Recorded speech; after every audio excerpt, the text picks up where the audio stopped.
ಪಂಚಾಯಿತಿ ವಿಶೇಷ ಕಾರ್ಯಕ್ರಮಕ್ಕೆ ಸ್ವಾಗತ. ನಾನು ಹರಿಪ್ರಸಾದ್. ದಿನದ ಪ್ರಮುಖ ಸುದ್ದಿಗಳ ನಿಖರ ವರದಿ, ಯಾವುದೇ ಪಕ್ಷಪಾತವಿಲ್ಲದ ನೇರ ಮಾತು, ನಿಮ್ಮನ್ನ ದಾರಿ ತಪ್ಪಿಸದ ವಿಶ್ವಾಸಾರ್ಹ ವಿಶ್ಲೇಷಣೆ. ಇದುವೇ ನ್ಯೂಸ್ 18ನ ಪಂಚಾಯಿತಿ. ಬೈ ಎಲೆಕ್ಷನ್ಗಳಲ್ಲಿ ಗೆಲುವು, ಪದೇ ಪದೇ ಎದುರಾಗ್ತಾ ಇರುವಂತಹ ನಾಯಕತ್ವದ ಬದಲಾವಣೆಯ ಪ್ರಶ್ನೆ, ಬಿಡದೆ ಕಾಡ್ತಾ ಇರುವಂತಹ ಮೂಡಾ ಪ್ರಕರಣ, ಇಡಿ ತನಿಖೆಯ ತಲೆಬಿಸಿ, ಲೋಕಾಯುಕ್ತ ತನಿಖೆಯ ವರದಿ ಏನಾಗುತ್ತೆ ಎನ್ನುವಂತಹ ಆತಂಕ.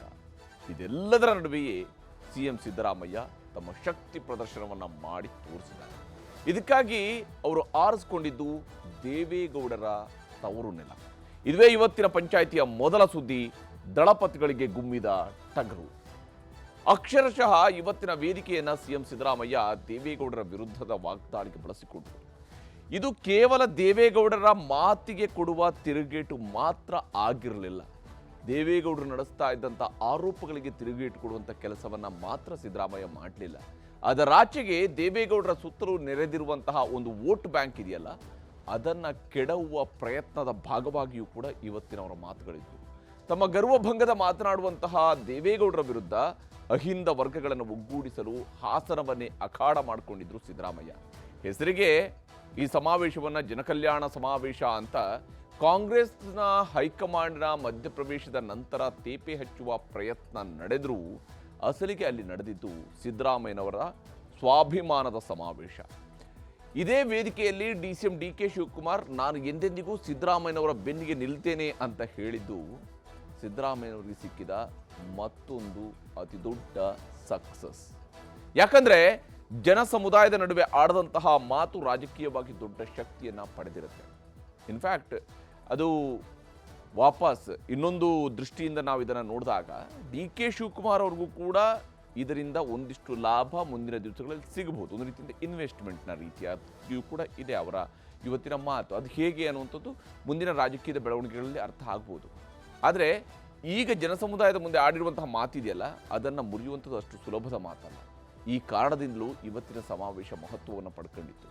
ನಾಯಕರ ಮಾತಿನ ಅಬ್ಬರ, ಸಿಎಂ ಡಿಸಿಎಂ ಭಾಷಣದ ಠೇಂಕಾರವನ್ನು ನಿಮಗೆ ಒಂದು ವಿಶೇಷ ವರದಿಯ ಮೂಲಕವಾಗಿ ತೋರಿಸ್ತೀನಿ ಇವತ್ತಿನ ಪಂಚಾಯಿತಿಯಲ್ಲಿ. ಇನ್ನು ಇವತ್ತಿನ ಪಂಚಾಯಿತಿಯ ಎರಡನೇ ಸುದ್ದಿ, ತಂಬಾಕು ಬಿಡಿಸುತ್ತಾ GST. ಈ ಚಟಗಳಿಗೆ ದಾಸ ಆಗಿರುವಂಥವ್ರನ್ನಿದೆಯಲ್ಲ, ಅವ್ರನ್ನ ಆ ಚಟದಿಂದ ಮುಕ್ತಗೊಳಿಸಬೇಕು ಅಂತ ಹೇಳಿದ್ರೆ ಏನು ಮಾಡಬಹುದು ಅನ್ನುವಂಥ ವಿಚಾರಗಳು ಒಂದು ಭಾಗ. ಆದರೆ ಆ ಉದ್ದೇಶಿತವಾದಂಥ ಗುರಿ ತಲುಪುತ್ತೋ ಇಲ್ಲೋ ಗೊತ್ತಿಲ್ಲ. ಆದರೆ ಚಟಕ್ಕೆ ದಾಸರಾಗದಂತಹ ವ್ಯಕ್ತಿಗಳನ್ನು ಮತ್ತಷ್ಟು ಸುಲಿಗೆ ಮಾಡುವಂತಹ ಪ್ರಯತ್ನಗಳನ್ನು ಕಾಲದಿಂದ ಕಾಲಕ್ಕೆ ಬೇರೆ ಬೇರೆ ರೀತಿಯಲ್ಲಿ ಎಲ್ಲ ಸರ್ಕಾರಗಳು ಕೂಡ ಮಾಡ್ತಾ ಬಂದಿದ್ದಾವೆ. ಯಾಕಂದರೆ ತೆರಿಗೆಯ ಮೂಲಗಳನ್ನು ಹುಡುಕ್ತಾ ಇರುವ ಸಂದರ್ಭದಲ್ಲಿ ದೇಶದಲ್ಲಿ GSTಗೆ ಹೊಸ ಸ್ಲ್ಯಾಬ್ ಒಂದು ಸೇರ್ಪಡೆ ಆಗ್ತಾ ಇದೆ. ಇದುವರೆಗೆ 28% ಸ್ಲ್ಯಾಬ್ ಅತ್ಯಂತ ದೊಡ್ಡದಾದಂತಹ ಸ್ಲ್ಯಾಬ್ ಆಗಿತ್ತು. ಆದರೆ ಈಗ ನಿರ್ದಿಷ್ಟ ವಸ್ತುಗಳಿಗೆ 35% GST ವಿಧಿಸೋದಕ್ಕೆ GST ಕೌನ್ಸಿಲ್ ಮುಂದಾಗ್ತಾ ಇದೆ. ಅಸಲಿಗೆ ಹೀಗೆ GST ಹೆಚ್ಚಳ ಮಾಡ್ತಿರುವಂಥದ್ದು ಜನರ ಆರೋಗ್ಯ ಕಾಪಾಡಲು ಅನ್ನುವ ಸಮರ್ಥನೆಯನ್ನು ಬೇರೆ ಸರ್ಕಾರ ಕೊಡ್ತಿದೆ. ಪ್ರತಿ ವರ್ಷ ಬಜೆಟ್ ಬಂದಾಗಲೆಲ್ಲ ತಂಬಾಕು ಉತ್ಪನ್ನಗಳ ಮೇಲಿನ ತೆರಿಗೆ ಹೆಚ್ಚಳ ಆಗ್ತಾ ಇದ್ದಂಥದ್ದು ಕಾಮನ್. ಆದರೆ ಈಗ ಜನರ ತಂಬಾಕು ಬಳಕೆ ತಗ್ಗಿಸಲು GST ಹೆಚ್ಚಳ ಮಾಡ್ತಿದ್ದಾರೆ ಅಂತ ಹೇಳ್ತಿದ್ದಾರೆ. ಇಂಥದ್ದೊಂದು ಆಶಯ ಈಡೇರಿದರೆ ಜನರ ಆರೋಗ್ಯದ ದೃಷ್ಟಿಯಿಂದ ಬಹಳ ಒಳ್ಳೆಯದು. ಆದರೆ ಅಸಲಿಗೆ ನಮ್ಮ ದೇಶದಲ್ಲಿ ಇಷ್ಟು ವರ್ಷ ಇಂತಹ ವಸ್ತುಗಳಿಗೆ ತೆರಿಗೆ ಹೆಚ್ಚಳ ಮಾಡಿದ ಮೇಲೆ ಅದರ ಬಳಕೆ ಕಡಿಮೆ ಆದಂತಹ ಉದಾಹರಣೆ ಕಂಡು ಬಂದಿಲ್ಲ. ಹೀಗಾಗಿ ಈಗ GST ಯಾವುದಕ್ಕೆಲ್ಲ ಹೆಚ್ಚಾಗಲಿದೆ, ಏನಿದರ ಕತೆ ಅನ್ನೋದನ್ನು ಕೂಡ ನಿಮಗೆ ವಿವರವಾಗಿ ಹೇಳುವಂತಹ ಪ್ರಯತ್ನವನ್ನು ಮಾಡ್ತೀನಿ. ತಂಬಾಕು ಬಿಡಿಸುತ್ತಾ GST ಅನ್ನುವಂತಹ ವಿಚಾರಕ್ಕೆ ಸಂಬಂಧಪಟ್ಟಂತೆ ಈಗ ಮೊದಲ ಸುದ್ದಿಯ ಕಡೆಗೆ ಹೋಗೋಣ. ದಳಪತಿಗಳ ಕೋಟೆಯಲ್ಲಿ ಹೇಗಿತ್ತು ಸಿದ್ದರಾಮಯ್ಯನವರ ಭಾಷಣದ ವೈಖರಿ, ಹಾಗೆಯೇ ಕಾಂಗ್ರೆಸ್ ನಾಯಕರುಗಳ ಅಬ್ಬರ ಅನ್ನೋದನ್ನು ಮೊದಲಿಗೆ ಈ ವರದಿ ಮೂಲಕ ನಿಮಗೆ ತೋರಿಸ್ತೀನಿ. ಹಾಸನ ಜನ ಕಣ್ಣೀರಲ್ಲಿ ಕೈ ತೊಳಿತಾ ಇದ್ದಾರೆ. ನಾವು ಬಿಜೆಪಿ ಇಬ್ಬರು ಸೇರಿ ಸರ್ಕಾರ ಕಿತ್ತೆಸಿದ್ದೀನಿ ಅಂತದ್ದು. ದೇವೇಗೌಡ್ರೆ, ಹಾಸನದಲ್ಲಿ ಬೆಳೆಯುವಂತ ಆಲೂಗೆಡ್ಡೆ ಗಿಡ ಅಲ್ಲ, ಅದು ದಳಪತಿಗಳ ಕೋಟೆ, ದೇವೇಗೌಡರ ಊರು. ಆದ್ರೆ ಅಲ್ಲಿ ಇವತ್ತು ಹಾರಾಡಿದ್ದು ಕಾಂಗ್ರೆಸ್ ಬಾವುಟ, ರಾರಾಜಿಸಿದ್ದು ಕಾಂಗ್ರೆಸ್ ನಾಯಕರ ಫ್ಲೆಕ್ಸ್ಗಳು.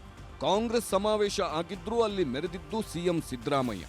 ಜನಕಲ್ಯಾಣ ಸಮಾವೇಶ ಕಂಡಿದ್ದು ಥೇಟ್ ಸಿದ್ದರಾಮೋತ್ಸವ ರೀತಿ. ಹಾಸನದ ಬೀದಿ ಬೀದಿಗಳಲ್ಲಿ ಸಿದ್ದು ಕಟೌಟ್ಸ್, ವೇದಿಕೆ ಮುಂಭಾಗ ಕೂತಿದ್ದ ಎಲ್ಲರ ಕೈಯಲ್ಲೂ ಇದ್ದದ್ದು ಸಿದ್ದು ಫೋಟೋ.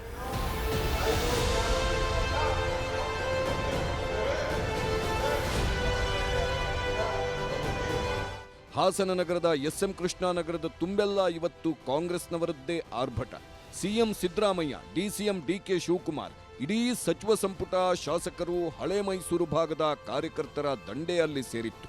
ಸರ್ಕಾರವನ್ನ ಬೀಳಿಸುತ್ತೇವೆ ಎಂದಿದ್ದ ದೇವೇಗೌಡರಿಗೂ ಬಿಜೆಪಿಯವರಿಗೂ ಕಾಂಗ್ರೆಸ್ನಿಂದ ಅತಿ ದೊಡ್ಡ ಸಂದೇಶ ರವಾನೆಯಾಯಿತು. ಯಾವ ಪಕ್ಷ ಜಾತ್ಯತೀತ ಅಂತ ಹೇಳಿಕೊಂಡು 25 ವರ್ಷದಿಂದ ಹಾಸನ ಜಿಲ್ಲೆಯ ಜನತೆಗೆ ಮಂಕುಬೂದಿ ಏರ್ತಾ ಇದ್ರೆ ಇವತ್ತು ನಿಮಗೆ ನಾಚಿಕೆ ಆಗ್ಬೇಕು. ಯಾರು ಕೋಮುವಾದಿ ಪಕ್ಷ ಇದೆ, ಭಾರತೀಯ ಜನತಾ ಪಾರ್ಟಿ ಕೋಮುವಾದಿ ಪಕ್ಷದ ಜೊತೆಯಲ್ಲಿ ಸೇರ್ಕೊಂಡು ಇವತ್ತು ಮಂತ್ರಿ ಆಗಿದ್ದೀರಾ. ನೀವು ನಾಚಿಕೆ ಆಗೋದಿಲ್ಲ ನಿಮಗೆ? ದೇಶದ ನಡವಳಿಕೆಯನ್ನು ನೋಡಿದಾಗ ಸಂವಿಧಾನಬದ್ಧವಾಗಿ ರಚನೆಯಾದಂತ ಇನ್ಕಮ್ ಟ್ಯಾಕ್ಸ್, ಇಡಿ, ಸಿಬಿಐ, ಸಿಬಿಸಿ ಈ ಎಲ್ಲ ಸಂಸ್ಥೆಗಳು ಕೇಂದ್ರದ ರಾಜಕೀಯ ದಾಳವಾಗಿ ವಿರೋಧ ಪಕ್ಷಗಳನ್ನ ದುರ್ಬಲಗೊಳಿಸಿ ಚುನಾಯಿತ ಸರ್ಕಾರಗಳನ್ನು ಅಸ್ಥಿರಗೊಳಿಸಿ ಸುಳ್ಳನ್ನು ಸತ್ಯ ಮಾಡತಕ್ಕಂತ ವಿರೋಧ ಪಕ್ಷಗಳ ನಡೆಯನ್ನು ಖಂಡಿಸಿ ಈ ಸಮಾವೇಶವನ್ನು ಸಂಘಟಿಸಲಾಗಿದೆ. ಹೀಗೆ ಮಂತ್ರಿಗಳನ್ನ ಮುಂದಿಟ್ಟು ಮೊದಲು ವಾಗ್ಬಾಣಗಳನ್ನ ಬಿಜೆಪಿ ಹಾಗೂ ಜೆಡಿಎಸ್ ವಿರುದ್ಧ ಕಾಂಗ್ರೆಸ್ನವರು ಪ್ರಯೋಗಿಸಿದ್ರು. ಇದಾದ ನಂತರ ವೇದಿಕೆಯಲ್ಲಿ ಅಬ್ಬರಿಸಿದ್ದು ಕನಕ್ಪುರದ ಬಂಡೆ ಡಿಕೆ ಶಿವಕುಮಾರ್. ಸರ್ಕಾರದ ಅಸ್ತಿತ್ವಕ್ಕೆ ಧಕ್ಕೆ ತರುತ್ತಿದ್ದಾರೆಂದು ಮಂತ್ರಿಗಳು ಅಬ್ಬರಿಸಿದ ನಂತರ ಸಿಎಂ ಸಿದ್ದರಾಮಯ್ಯ ಬೆನ್ನಿಗೆ ನಿಂತಿದ್ದು ಉಪಮುಖ್ಯಮಂತ್ರಿ ಡಿಕೆ ಶಿವಕುಮಾರ್. ಡಿಕೆ ಶಿವಕುಮಾರ್ ಭಾಷಣ ಆರಂಭ ಮಾಡುತ್ತಿದ್ದಂತೆ ಸಿದ್ದು ಸಿದ್ದು ಎಂಬ ಘೋಷಣೆ ಪ್ರೇಕ್ಷಕರಿಂದ ಮೊಳಗಲು ಶುರುವಾಯಿತು. ಸಿದ್ದರಾಮಯ್ಯ ಅಭಿಮಾನಿಗಳ ಆಗ್ರಹ ಅರ್ಥ ಮಾಡಿಕೊಂಡ ಶಿವಕುಮಾರ್ ಈ ಬಂಡೆ ಯಾವತ್ತಿದ್ದರೂ ಸಿದ್ದರಾಮಯ್ಯ ಜೊತೆಗೆ ಇರುತ್ತೆ ಎಂಬ ಭರವಸೆ ನೀಡಿದ್ರು. ತಲೆ ಕೆಡಿಸ್ಕೋಬೇಡಿ, ಮೈಸೂರಲ್ಲಿ ಈ ಬಂಡೆ ಡಿಕೆ ಶಿವಕುಮಾರ್ ಸಿದ್ದರಾಮಯ್ಯ ಜೊತೆ ಇರ್ತದೆ ಅಂತ ಹೇಳಿದ್ದೇನೆ. ಈಗೂ ಇರ್ತೀನಿ, ನಾಳೆನೂ ಇರ್ತೀನಿ, ಸಾಯೋವರೆಗೂ ಇರ್ತೀನಿ. ಡಿಕೆ ಶಿವಕುಮಾರ್ ಕಮದಲ್ಲಿ ಇಟ್ಕೊಳ್ಳಿ ನೀವು. ಇದು ಈ ಕನಕ್ಪುರದ ಬಂಡೆಯ ಇತಿಹಾಸ. ಎಲ್ಲಿ ಕೆಲಸ ಮಾಡ್ತೀನೋ ಅಲ್ಲಿ ಪ್ರಾಮಾಣಿಕತೆಯಿಂದ ನಾವು ಕೆಲಸವನ್ನು ಮಾಡಿಕೊಂಡು ಇರುವಂತದ್ದು ನನ್ನ ಕರ್ತವ್ಯ, ನನ್ನ ಧರ್ಮ. ಇನ್ನು ಡಿಕೆ ಶಿವಕುಮಾರ್ ಭಾಷಣ ಅಂದಮೇಲೆ ಕುಮಾರಸ್ವಾಮಿ ಹಾಗೂ ದೇವೇಗೌಡರ ಕುಟುಂಬವನ್ನ ಟೀಕೆ ಮಾಡದೇ ಇರುತ್ತಾರ. ಹಾಸನದಲ್ಲಿ ಹಲವು ಹೆಣ್ಣು ಮಕ್ಕಳಿಗೆ ನೋವಾಗಿದೆ ಎನ್ನುವ ಮೂಲಕ ಪ್ರಜ್ವಲ್ ರೇವಣ್ಣ ಪೆಂಡ್ರೈವ್ ವಿಚಾರವಾಗಿ ದೇವೇಗೌಡರ ಕುಟುಂಬಕ್ಕೆ ಟಾಂಗ್ ಕೊಟ್ರು. ಹಾಗೆ ಸರ್ಕಾರವನ್ನು ಕಿತ್ತೊಗೆಯುತ್ತೇನೆ ಎಂದಿದ್ದ ದೇವೇಗೌಡರ ವಿರುದ್ಧ ಡಿಕೆ ಗುಡುಗಿದ್ರು. ತಂದೆ ತಾತ ಪ್ರಧಾನಮಂತ್ರಿ, ಮಗ ಮುಖ್ಯಮಂತ್ರಿ, ನಿಮ್ಮ ಕ್ಷೇತ್ರದಲ್ಲಿ ಇವತ್ತು ಚನ್ನಪಟ್ಟಣದಲ್ಲಿ ಜನ ನಿಮ್ಮನ್ನ ಒಪ್ಪಿಲ್ಲ, ಈ ರಾಜ್ಯದಲ್ಲಿ ಮತ್ತೆ ಒಪ್ಪಲಿಕ್ಕೆ ಸಾಧ್ಯ ಇಲ್ಲ. ದೇವೇಗೌಡರು ಹೇಳಿದ್ರು ನಾವು ಬಿಜೆಪಿ ಇಬ್ಬರು ಸೇರಿ ಈ ಸರ್ಕಾರ ಕಿತ್ತೆಸಿದೀನಿ ಅಂತಂದ್ರು. ದೇವೇಗೌಡ್ರೆ, ಹಾಸನದಲ್ಲಿ ಬೆಳೆಯುವಂತ ಆಲೂಗೆಡ್ಡೆ ಗಿಡ ಅಲ್ಲ, ಇಲ್ಲ ಅಂದ್ರೆ ಕಡ್ಲೆಕಾಯಿ ಗಿಡ ಅಲ್ಲ ಕಿತ್ತಾಕಕ್ಕೆ. ಡಿಕೆ ಶಿವಕುಮಾರ್ ಮಾತಿನ ಬಳಿಕ ಅಲ್ಲಿ ಮೊಳಗಿದ್ದು ಟಗರು ಗುಟ್ರು. ಸಿದ್ದರಾಮಯ್ಯ ಭಾಷಣ ಅನ್ನುತ್ತಲೇ ಜನರ ಹರ್ಷೋದ್ಗಾರ ಮೊಳಗಿತ್ತು. ಎಲ್ಲರನ್ನೂ ಸುಮ್ಮನಾಗಿಸಿ ಭಾಷಣ ಮಾಡಿದ ಸಿದ್ದರಾಮಯ್ಯ ಒಂದೊಂದೇ ವಿಚಾರ ಮುಂದಿಟ್ಟುಕೊಂಡು ಒಬ್ಬೊಬ್ಬರಿಗೆ ಟಕ್ಕರ್ ಕೊಟ್ರು. ಮೊದಲಿಗೆ ಚನ್ನಪಟ್ಟಣ ಚುನಾವಣೆ ವೇಳೆ ಸಿದ್ದರಾಮಯ್ಯ ಗರ್ವಭಂಗ ಮಾಡಬೇಕು ಎಂದಿದ್ದ ದೇವೇಗೌಡರಿಗೆ ಸಿಎಂ ಹಾಸನದಿಂದಲೇ ಮೆಸೇಜ್ ಪಾಸ್ ಮಾಡಿದ್ರು. ಸಿದ್ದರಾಮಯ್ಯನ ಗರ್ವಭಂಗ ಮಾಡ್ತೇನೆ. ಗರ್ವಭಂಗ ಮಾಡಕ್ ಬಿಡ್ತೀರಾ ನೀವು? ಗರ್ವಭಂಗ ಮಾಡಕ್ ಬಿಡ್ತೀರಾ? ಸಿದ್ದರಾಮಯ್ಯನವರಿಗೆ ದುರಂಕಾರ ಬಂದ್ಬಿಟ್ಟಿದೆ. ಏನು ಅಲ್ಲು ಮುರಿ ಕಚ್ಕೊಂಡು ಕಾಂಗ್ರೆಸ್ ಸರ್ಕಾರವನ್ನ ಕಿತ್ತು ಹೋಗಿರಿ. ಯಾರೇ ಆಗ್ಲಿ ಕೂಡ ಅವ್ರ ವಯಸ್ಸಿಗೆ ತಕ್ಕ ಮಾತಾಡ್ಬೇಕಲ್ಲ. ಸಿದ್ದರಾಮಯ್ಯನಿಗೆ ಅಹಂ ಬಂದ್ಬಿಟ್ಟಿದೆ. ನಾನು ದೇವೇಗೌಡರಿಂದ ಈ ಮಾತುಗಳನ್ನು ನಿರೀಕ್ಷೆ ಮಾಡಿರಲಿಲ್ಲ. ಅವ್ರ ಮೊಮ್ಮಗನನ್ನ ಗೆಲ್ಸ್ಲಿಕ್ಕೋಸ್ಕರ 1 ವಾರ ಚನ್ನಪಟ್ಟಣದಲ್ಲಿ ಉಳಿದು ಬಿಟ್ರು. ಯಾವತ್ತಾರೋ ಹಾಸನಕ್ಕೆ ಬಂದಿದ್ದಾರ? ಚನ್ನಪಟ್ಟಣದಲ್ಲಿ ಮೊಮ್ಮಗನ ಗೆಲ್ಲಿಸೋದಕ್ಕೆ ದೇವೇಗೌಡರು ಕಣ್ಣೀರು ಹಾಕ್ತಿದ್ರು. ದೇವೇಗೌಡರಷ್ಟೇ ಅಲ್ಲ, ಇಡೀ ಕುಟುಂಬವೇ ಕಣ್ಣೀರು ಹಾಕಿತ್ತು. ಆದರೆ ರಾಜ್ಯದ ರೈತರಿಗೆ, ಹಾಸನದ ಹೆಣ್ಣು ಮಕ್ಕಳಿಗೆ, ರಾಜ್ಯ ಕಾಂಗ್ರೆಸ್ಗೆ ಕೇಂದ್ರದಿಂದ ಅನ್ಯಾಯ ಆಗ್ತಿದ್ದರೂ ಯಾಕೆ ಕಣ್ಣೀರು ಹಾಕಲಿಲ್ಲ ಎಂದು ಪ್ರಶ್ನಿಸಿದ್ರು. ಏನ್ ದೇವೇಗೌಡ, ಕುಮಾರಸ್ವಾಮಿ, ನಿಖಿಲ್ ಕುಮಾರಸ್ವಾಮಿ ಎಲ್ಲ ಕಣ್ಣೀರು ಹಾಕಿದ್ದೇ ಹಾಕಿದ್ದು. ಇಲ್ಲಿ ಪಾಪ ಹಾಸನ ಜನ ಕಣ್ಣೀರಲ್ಲಿ ಕೈ ತೊಳಿತಾ ಇದ್ದಾರೆ. ಎಲ್ಲ ಮಹಿಳೆಯರು ಇವತ್ತು ಆತಂಕದಲ್ಲಿದ್ದಾರೆ. ಇಲ್ಲಿ ಬಂದು ಒಂದಿನ ಕಣ್ಣೀರು ಹಾಕ್ಬೇಕಾಗಿತ್ತಲ್ಲ ಮಿಸ್ಟರ್ ದೇವೇಗೌಡರೇ, ಇಲ್ಲಿ ಬಂದು ಒಂದಿನ ಹಾಕ್ಬೇಕಾಗಿತ್ತಲ್ಲ. ಹಾಗೆ ಸಿದ್ದರಾಮಯ್ಯನವರನ್ನ ಬೆಳೆಸಿದ್ದು ನಾನೇ, ಹಣಕಾಸು ಮಂತ್ರಿ ಮಾಡಿದ್ದೂ ನಾನೇ ಎಂದಿದ್ದ ಗೌಡ್ರಿಗೆ ಸಿದ್ದು ಟಾಂಗ್ ಕೊಟ್ರು. ನನ್ನನ್ನ ದೇವೇಗೌಡರು ಬೆಳೆಸಲಿಲ್ಲ, ನಾನೇ ಬೆಳೆದೆ ಅಂತ ತಿರುಗೇಟು ನೀಡಿದ್ರು. ದೇವೇಗೌಡ ಯಾವಾಗಲೂ ಹೇಳ್ತಾರೆ, ಸಿದ್ದರಾಮಯ್ಯನನ್ನ ನಾನು ಹಣಕಾಸು ಮಂತ್ರಿ ಮಾಡಿದೆ, ಹಾಗಾಗಿ ಅವ್ರು ಬೆಳಕಂಡ್ರು. ನಾನು ಕೇಳ್ತೀನಿ ಮಿಸ್ಟರ್ ದೇವೇಗೌಡ್ರೆ, ನಾನು ಜಾಲಪ್ಪನವರು ಇಲ್ಲೇ ಹೋಗಿದ್ರೆ 1994ರಲ್ಲಿ ನೀವು ಮುಖ್ಯಮಂತ್ರಿ ಆಗ್ಲಿಕ್ಕೆ ಸಾಧ್ಯನೇ ಇರ್ತಿರ್ಲಿಲ್ಲ. ಕಾಂಗ್ರೆಸ್ ಸರ್ಕಾರದ ವಿರುದ್ಧ ಪದೇ ಪದೇ ಟೀಕೆ ಮಾಡುತ್ತಿರುವ ಬಿಜೆಪಿಗೂ ಸಿದ್ದರಾಮಯ್ಯ ಟಕ್ಕರ್ ಕೊಟ್ರು. ಬಿಜೆಪಿ ಪ್ರಣಾಳಿಕೆಯ 600 ಭರವಸೆಗಳಲ್ಲಿ 10% ಈಡೇರಿಸಿಲ್ಲ. ಬಡವರಿಗೆ ಜನರಿಗೆ ಎಲ್ಲಾ ಭಾಗ್ಯಗಳನ್ನ ಕೊಟ್ಟಿದ್ದು ಕಾಂಗ್ರೆಸ್ ಸರ್ಕಾರ ಎಂದ್ರು. ಮಿಸ್ಟರ್ ಅಶೋಕ್, ಮಿಸ್ಟರ್ ಯಡಿಯೂರಪ್ಪ ನೀವೇನು ಮಾಡಿದ್ರಿ ಎಂದು ಪ್ರಶ್ನಿಸಿದ್ರು. ಇದೇ ಭಾರತೀಯ ಜನತಾ ಪಕ್ಷದವರು 600 ಭರವಸೆಗಳನ್ನು ಕೊಟ್ಟಿದ್ರು. ಅದರಲ್ಲಿ 2% ಭರವಸೆಗಳನ್ನು ಕೂಡ ಈಡೇರಿಸಲಿಕ್ಕೆ ಸಾಧ್ಯ ಆಗಲಿಲ್ಲ. 5 ರಿಂದ 7 ಕೆಜಿ ಅಕ್ಕಿಯನ್ನ ಬಡವರಿಗೆ ಕೊಡ್ತಕ್ಕಂತ ತೀರ್ಮಾನವನ್ನ ಮಾಡಿದವರು ಕಾಂಗ್ರೆಸ್ ಸರ್ಕಾರ. ಮಿಸ್ಟರ್ ಅಶೋಕ, ಮಿಸ್ಟರ್ ಯಡಿಯೂರಪ್ಪ ಯಾರ್ರೀ ಕೊಟ್ಟವರು? ಹೀಗೆ ವಿರೋಧಿಗಳು ಟೀಕಾಕಾರಿಗಳಿಗೆಲ್ಲ ಉತ್ತರ ಕೊಡುವಾಗಲೇ ಗ್ಯಾರಂಟಿಗಳ ಬಗ್ಗೆ ಎದ್ದಿದ್ದ ಗೊಂದಲಗಳಿಗೂ ಸ್ಪಷ್ಟನೆ ನೀಡಿದ್ರು ಸಿದ್ದರಾಮಯ್ಯ. ಯಾವುದೇ ಕಾರಣಕ್ಕೂ ಗ್ಯಾರಂಟಿ ಯೋಜನೆಗಳು ನಿಲ್ಲಲ್ಲ ಎಂದು ಗ್ಯಾರಂಟಿಗಳಿಗೆ ಗ್ಯಾರಂಟಿ ಕೊಟ್ಟರು ಸಿಎಂ. ಯಾವ ಕಾರಣಕ್ಕೂ ಕೂಡ ಗ್ಯಾರಂಟಿ ಯೋಜನೆಗಳನ್ನು ನಿಲ್ಲಿಸಲ್ಲ. ನಾವು ಅಧಿಕಾರದಲ್ಲಿ ಇರೋವರೆಗೆ 2028 ಮೇವರೆಗೆ ಗ್ಯಾರಂಟಿ ಯೋಜನೆಗಳು ಇರ್ತವೆ. ಮತ್ತೆ ನಾವೇ ಅಧಿಕಾರಕ್ಕೆ ಬರ್ತೇವೆ, ಗ್ಯಾರಂಟಿ ಯೋಜನೆಗಳನ್ನು ಮುಂದುವರಿಸ್ತೇವೆ. ಹಾಸನವನ್ನೇ ವೇದಿಕೆ ಮಾಡಿಕೊಂಡು ದೋಸ್ತಿ ಪಕ್ಷಗಳ ವಿರುದ್ಧ ತೀವ್ರ ವಾಗ್ದಾಳಿ ನಡೆಸಿದ್ರು ಸಿದ್ದರಾಮಯ್ಯ. ಈ ಮೂಲಕ ಹಳೆ ಮೈಸೂರು ಭಾಗದಲ್ಲೂ ಅಹಿಂದ ವರ್ಗಗಳು ಒಗ್ಗೂಡಿದ್ರೆ ಜೆಡಿಎಸ್ನ ಮತ ಬ್ಯಾಂಕ್ ಒಡೆಯಬಹುದು ಎಂಬ ಲೆಕ್ಕಾಚಾರದಲ್ಲಿ ಸಿದ್ದರಾಮಯ್ಯ ಮುಳುಗಿರುವುದು ಸ್ಪಷ್ಟವಾಗಿದೆ. ರಾಜ್ಯ ಸರ್ಕಾರವನ್ನ ಮತ್ತಷ್ಟು ಸುಭದ್ರಗೊಳಿಸಿಕೊಳ್ಳುವ ಪ್ರಯತ್ನದಲ್ಲಿರುವಾಗಲೇ ಸಿಎಂ ಕುರ್ಚಿ ಕಚ್ಚಾಟ, ನಾಯಕತ್ವ ಬದಲಾವಣೆ ವಿಚಾರಗಳು ಮುನ್ನೆಲೆಗೆ ಬಂದಿವೆ. ಯಾವ ಒಪ್ಪಂದನೂ ಆಗಿಲ್ಲ. ಹೈಕಮಾಂಡು ಏನು ತೀರ್ಮಾನ ಮಾಡ್ತಾರೆ ಅದರಂತ ನಡ್ಕೊಳ್ಳೋದು. ಸದ್ಯಕ್ಕಾಗಲ್ಲ. ಚೀಫ್ ಮಿನಿಸ್ಟರ್ ಹೇಳಿದ್ಮೇಲೆ ಅವ್ರು ಹೇಳಿದ್ದೆ ಫೈನಲ್. ಒಪ್ಪಂದ ಆಗಿದೆ ಅಂತ ಅವ್ರು ಹೇಳಿದ್ದಾರೆ, ಇಲ್ಲ ಅಂತ ಮುಖ್ಯಮಂತ್ರಿ ಆ ಥರ ಒಪ್ಪಂದ ಆಗಿದ್ರು ಡೆಲ್ಲಿಯಲ್ಲಿ ಆಗಿರ್ಬೋದು, ಅದಕ್ಕೆ ನಮಗೆ ಗೊತ್ತಿಲ್ಲ. ಅಧಿಕಾರ ಹಂಚಿಕೆ ಒಪ್ಪಂದ ಆಗಿದೆ, ಅದನ್ನ ಬಹಿರಂಗಪಡಿಸಲ್ಲ ಅಂತ ಹೇಳಿದ್ದ ಡಿಕೆ ಶಿವಕುಮಾರ್ ಮಾತು ಸಿದ್ದರಾಮಯ್ಯರನ್ನ ಕೆರಳಿಸಿದೆ. ಸಿದ್ದರಾಮಯ್ಯನವರ ಜೊತೆ ಮುಖ್ಯಮಂತ್ರಿ ರೇಸ್ನಲ್ಲಿರುವ ಡಾಕ್ಟರ್ ಜಿ ಪರಮೇಶ್ವರ್ ಅವರನ್ನೂ ಕೆರಳಿಸಿದೆ.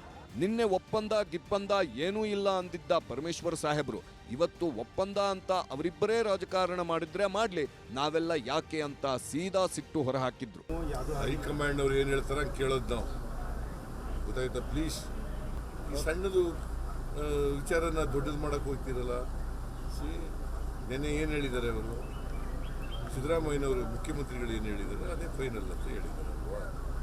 ಹೀಗೆ ಕಾಂಗ್ರೆಸ್ ನಾಯಕರು ತಮ್ಮ ಆಡಳಿತದ ಮೂಲಕ ಜನರ ವಿಶ್ವಾಸವನ್ನ ಬೆಳೆಸುವ ಪ್ರಯತ್ನದಲ್ಲಿದ್ದಾರೆ.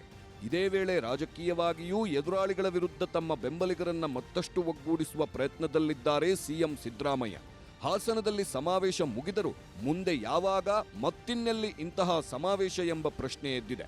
ಈಗ ದೇವೇಗೌಡರ ಕುಟುಂಬವನ್ನೇ ಟಾರ್ಗೆಟ್ ಮಾಡಿದವರು ಮುಂದಿನ ಸಮಾವೇಶದಲ್ಲಿ ಯಾರಿಗೆ ಯಾವ ಸಂದೇಶ ಕಳಿಸ್ತಾರೆಂದು ನೋಡಬೇಕಿದೆ.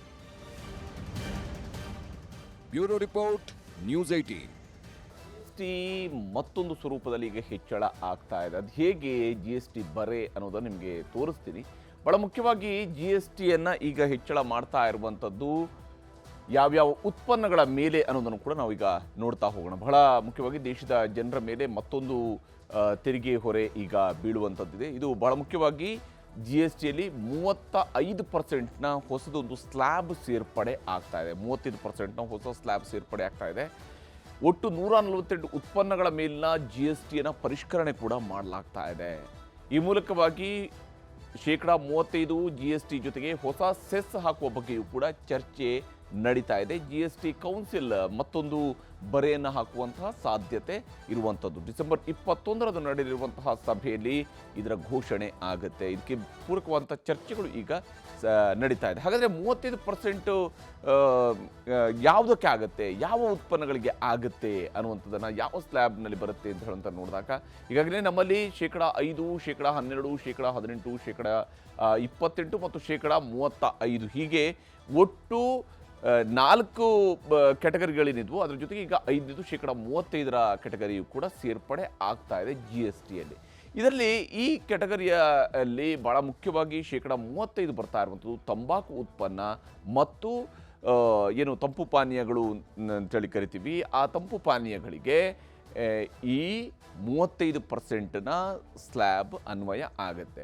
ಇವುಗಳನ್ನು ಹೇಳ್ತಾ ಇರುವಂಥದ್ದು ಉದ್ದೇಶ ಏನು ಅಂತ ಹೇಳಿದರೆ ಆರೋಗ್ಯವನ್ನು ಕಾಪಾಡೋದು. ಯಾಕಂದರೆ ಈ ತಂಪು ಪಾನೀಯಗಳ ಸೇವನೆಯು ಕೂಡ ಆರೋಗ್ಯಕ್ಕೆ ಒಳ್ಳೆಯದಲ್ಲ ಅನ್ನುವಂಥದ್ರ ಬಗ್ಗೆ ಚರ್ಚೆಗಳು ಇದ್ದೇ ಇರ್ತವೆ. ಅದನ್ನು ಸ್ವಲ್ಪ ಕಡಿಮೆ ಮಾಡಿಸ್ಬೇಕು ಜನರಲ್ಲಿ. ಹಾಗೆಯೇ ತಂಬಾಕು ಉತ್ಪನ್ನಗಳನ್ನು ಸೇವನೆ ಮಾಡುವಂಥದ್ದು ಕಡಿಮೆ ಮಾಡಬೇಕು ಜನರಲ್ಲಿ. ಹೀಗಾಗಿ ನಾವು GSTನ ಹೆಚ್ಚಳ ಮಾಡ್ತಾ ಇದ್ವಿ. ಸೊ ದ್ಯಾಟ್ ಜನ ಪರ್ಚೇಸ್ ಮಾಡುವಂಥ ಕಡಿಮೆ ಮಾಡ್ತಾರೆ. 100 ರೂಪಾಯಿದಲ್ಲಿ 135 ರೂಪಾಯಿ ಆಗುತ್ತೆ, 118 ರೂಪಾಯಿ, 128 ರೂಪಾಯಿ ಇದ್ದು 135 ರೂಪಾಯಿ ಆಗುತ್ತೆ. ಈ ರೀತಿಯಾದಂತಹದ್ದು ಇಲ್ಲಿ ಬಹಳ ಮುಖ್ಯವಾಗಿರುವಂತಹ ಒಂದು ಅಂಶ ಅಂತೇಳಿ ಉಲ್ಲೇಖ ಮಾಡಲಾಗುತ್ತೆ. ಆದರೆ ವಾಸ್ತವವಾಗಿ ಇದರಿಂದಾಗಿ ಕಡಿಮೆ ಆಗುತ್ತೋ ಇಲ್ಲೋ ಗೊತ್ತಿಲ್ಲ.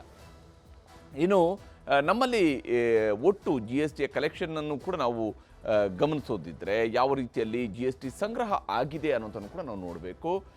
ಭಾಳ ಮುಖ್ಯವಾಗಿ ಸಿಗರೇಟು ಉತ್ಪನ್ನಗಳ ಮೇಲಿನ ಏನು ತೆರಿಗೆ ಹೆಚ್ಚಳದಿಂದ 35% ಇದನ್ನು ಏರಿಕೆ ಮಾಡೋದ್ರಿಂದಾಗಿ ತಂಬಾಕು ಸೇವನೆ ಕಡಿಮೆ ಆಗುತ್ತೆ. ಸಾಮಾನ್ಯವಾಗಿ ನೋಡಿ, ಬಜೆಟ್ ಸಂದರ್ಭದಲ್ಲಿ ತಂಬಾಕು ಉತ್ಪನ್ನಗಳ ಮೇಲೆ ತೆರಿಗೆಯನ್ನು ಹೆಚ್ಚಳ ಮಾಡೋದು ಸರ್ವೇ ಸಾಮಾನ್ಯ ಆಗಿತ್ತು. ನೀವು ಯಾವುದೇ ಹಿಂದಿನ ಬಜೆಟ್ಗಳನ್ನು ನೋಡ್ತಾ ಹೋದಾಗ ಏನು ತುಟಿ ಸುಡುತ್ತಿದೆ ಸಿಗರೇಟ್ ಅನ್ನೋ ರೀತಿಯಾದಂತಹ ಒಂದಿಷ್ಟು ಗ್ರಾಫಿಕ್ಸ್ಗಳನ್ನು ನೋಡ್ತಾ ಇರ್ತೀರಿ. ಆದರೆ ಇವಾಗ GST ಬರೆಯನ್ನು ಈಗ 35%ಗೆ ಏರಿಕೆ ಮಾಡೋದ್ರಿಂದಾಗಿ ಸಹಜವಾಗಿಯೇ ಪ್ಯಾಕೆಟ್ಗಳ ಮೂಲಕವಾಗಿ ಮಾತ್ರ ಸೇಲ್ ಮಾಡಬೇಕು ಅನ್ನೋಂಥದ್ದನ್ನು, ಅಂದರೆ ಸಿಂಗಲ್ ಆಗಿ ಕೊಡೋ ಬದಲಿಗೆ ಪ್ಯಾಕೆಟ್ ಮೂಲಕವಾಗಿ ಮಾತ್ರ ಸೇಲ್ ಮಾಡಬೇಕು ಅನ್ನೋದು ಆಲ್ರೆಡಿ ಕಡ್ಡಾಯ ಇದೆ. ಆದರೆ ಅದು ಅನ್ವಯ ಜಾರಿ ಆಗ್ತಾ ಇಲ್ಲ. ಈಗ 35% ಅನ್ನೋದ್ರ ಮೂಲಕವಾಗಿ ಅದು ಕಡ್ಡಾಯವಾಗಿ ಒಂದು ಪ್ಯಾಕೆಟ್ ಮೂಲಕವಾಗಿ ಮಾತ್ರನೇ ಸೇಲ್ ಮಾಡಬೇಕು ಅನ್ನುವಂಥದ್ದು ಕೂಡ ಅನ್ವಯ ಆಗಬಹುದು. ಈ ಎಲ್ಲ ಕಾರಣಕ್ಕಾಗಿ ನೋಡ್ತಾ ಹೋದಾಗ ನಮ್ಮಲ್ಲಿ GST ಸಂಗ್ರಹದ ಅಂಶವನ್ನು ಕೂಡ ನಾವು ಗಮನಿಸಬೇಕು. ಸೆಪ್ಟೆಂಬರ್ ತಿಂಗಳಿನಲ್ಲಿ, ಅಂದರೆ ಈ ವರ್ಷದ ಸೆಪ್ಟೆಂಬರ್ ತಿಂಗಳಲ್ಲಿ, ಕಳೆದ ವರ್ಷ ಸುಮಾರು 2023-24 ಅವಧಿಯಲ್ಲಿ 20 ಲಕ್ಷ ಕೋಟಿಗೂ ಅಧಿಕ GST ಸಂಗ್ರಹ ಆಗಿತ್ತು ಭಾರತದಲ್ಲಿ.